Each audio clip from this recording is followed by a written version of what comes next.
যে দেখতে পাচ্ছেন মেশিন দিয়ে হোল করলে কতটুকু সুন্দর হয় হোলটা। যদি আমরা পাইপ গরম করে করি তাহলে এইভাবে এত সুন্দর হয় না।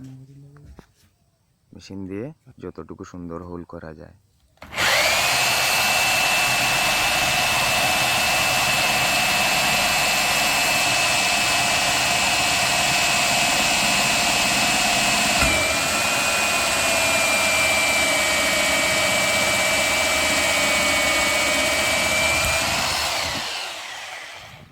প্রথমে আমরা 4টা হোল করে নেব।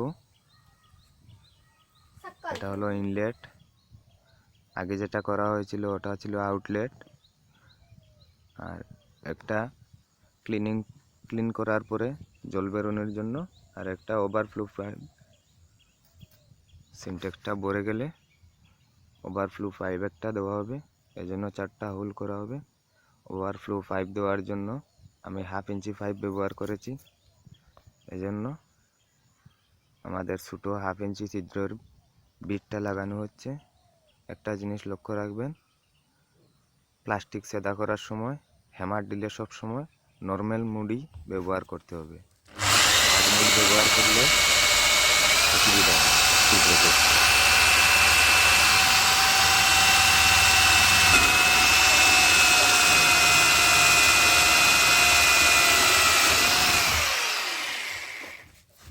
নর্মাল মুড হলে ছিদ্রটা অনেকটা সুন্দর হবে।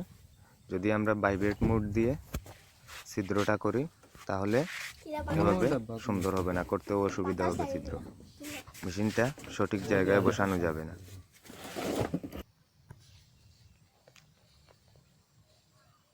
এই যে দেখতে পাচ্ছেন আমাদের ছিদ্র করা শেষ। এবার আমরা টেকনিফুলগুলো লাগিয়ে নেব। সবকটা টেকনিফুল আগে ফিটিং করে তারপরে সিনটেক্সটা লাগাবো।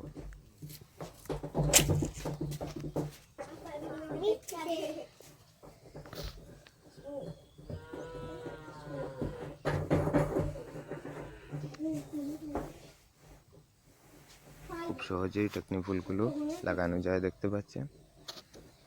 একজন ভেতরে ঢুকলো আর একজন বাইরে থেকে।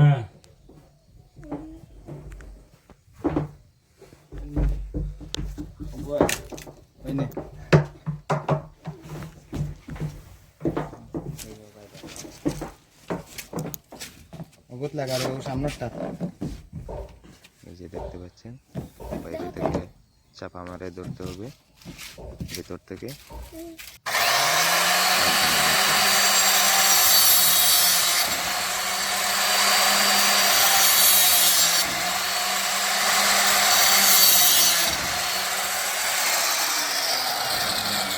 দেখতে পারলেন মেশিন দিয়ে কীভাবে অতি সহজে পাইপগুলো কাটা হয়ে গেল। আপনারা চাইলে ব্যবহার করতে পারেন।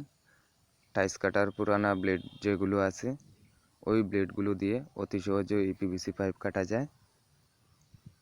আমরা অনেক মিস্ত্রি ভাই কী করি, হেসকো ব্লেড দিয়ে ঘষে ঘষে পাইপগুলো কাটি, যার কারণে পাইপগুলিতে ফিনিশিং আসে না, ফিটিং করতে অসুবিধা হয়।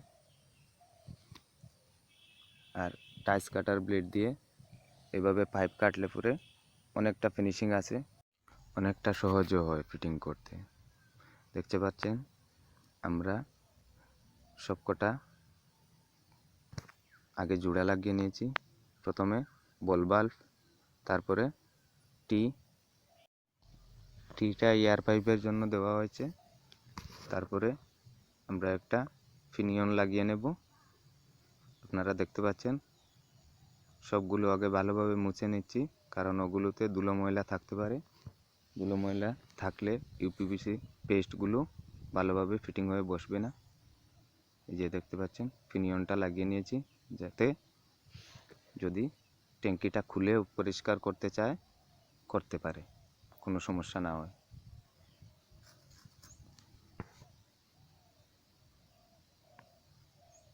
এই যে দেখতে পাচ্ছেন এয়ার পাইপটা লাগিয়ে নিচ্ছি।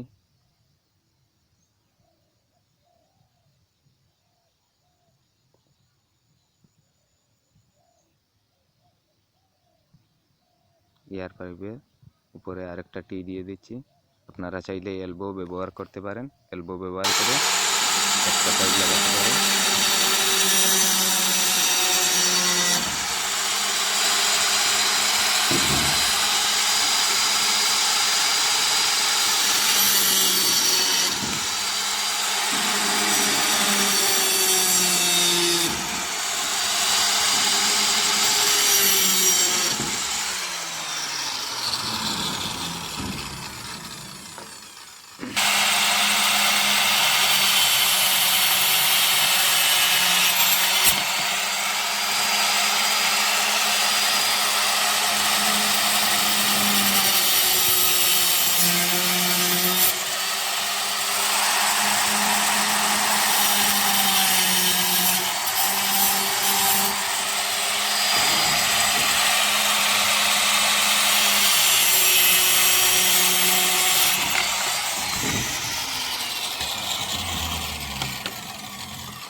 এই যে দেখতে পাচ্ছেন, এটা আমাদের ক্লিন করার পরে জলটা যে বের হবে ওই পাইপটা লাগানো হচ্ছে।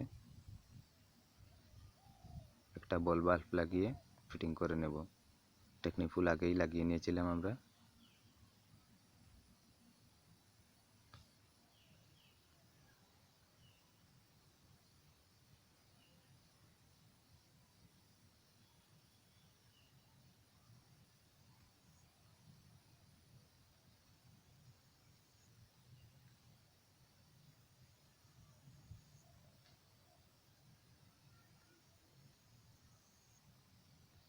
এই যে দেখতে পাচ্ছেন লাগানো হয়ে গেছে।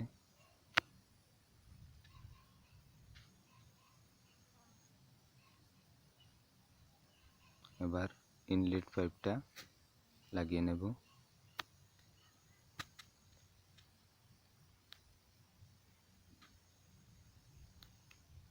আউটলেট পাইপ আমাদের লাগানো হয়ে গেছে দেখতে পাচ্ছেন। ইনলেট পাইপ লাগিয়ে নিলেই কাজটা প্রায় শেষ হয়ে আসছে।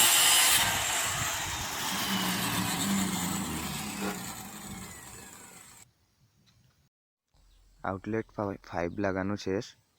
এবার ইনলেট পাইপটা জয়েন্ট করে নেব। ইনলেট পাইপটা লাগিয়ে নিলেই মোটামুটি কাজ প্রায় শেষই। ওভারফ্লো পাইপটা লাগানো হয়ে গেলেই শেষ হয়ে যাবে। এই যে দেখতে পাচ্ছেন কিভাবে এয়ার পাইপের উপরটা দিয়েছি আমি।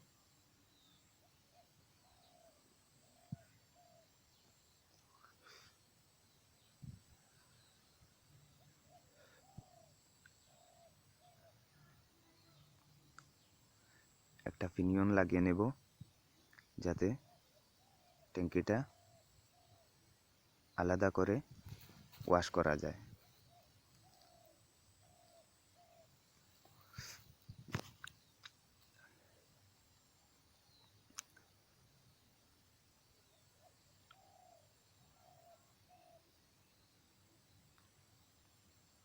পিনিয়ন লাগানো শেষ। এবার পাইপটা জয়েন্ট। ইনলেট পাইপ লাগানো শেষ। এবার আউটলেট পাইপটা লাগিয়ে নেব। উপরের কাজটা শেষ হয়ে গেলে নিচে গিয়ে কাজটা শুরু করে দেব। তাই আমি আগে উপরের কানেকশনগুলো করে নিচ্ছি যাতে নিচে গিয়ে কাজগুলো করতে সুবিধা হয়।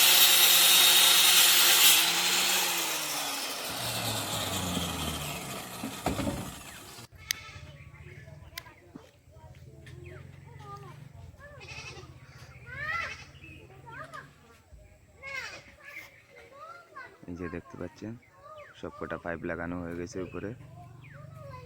এটা হলো আউটলেট পাইপ, এটা হলো এয়ার পাইপ, এটা ইনলেট পাইপ।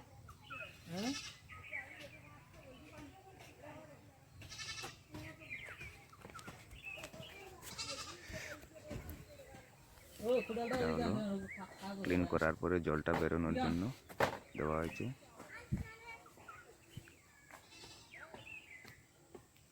এই যে ছিদ্রটা দেখতে পাচ্ছেন এটা হলো আমাদের ওভারফ্লো পাইপ লাগবে এখানে।